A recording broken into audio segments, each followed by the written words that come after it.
Well,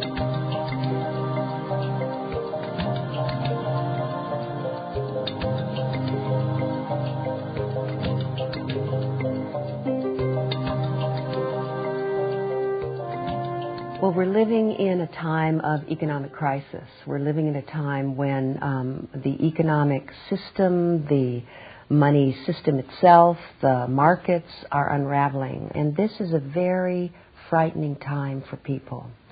At the same time, if we can recognize that what is unraveling is that which has no viability, what is unraveling is that which is not sustainable, practices, ways of being with money, markets that are not based in true value any longer are starting to fall apart. If we can see that what's happening is a truing, is a recalibration, it helps us see how to deal with it on a personal basis. It doesn't mean it's not going to be painful. It doesn't mean that there's not suffering. It doesn't mean that we shouldn't be paying close attention to how we use money.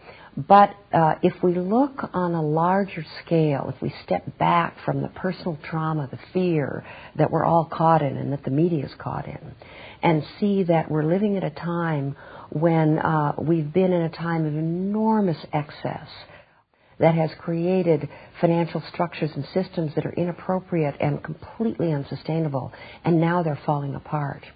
We'll know that at the end of this, we're all going to be better for it, because we're going to be in a truthful, more accurate, more integrous relationship with ourselves, with money, and with the resources on this planet.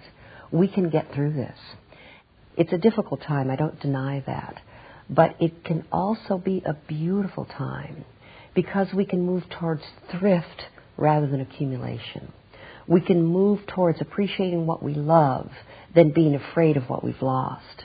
We can focus our attention and intention not on what we're losing, but on what we already have that's so valuable and nourishing to us.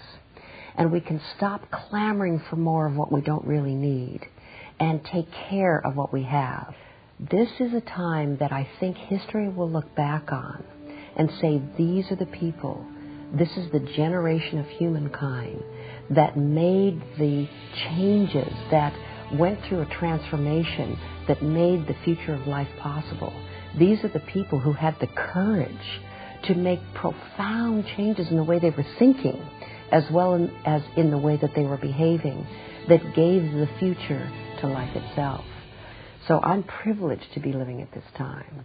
I'm excited about being the generation that goes through this courageous period.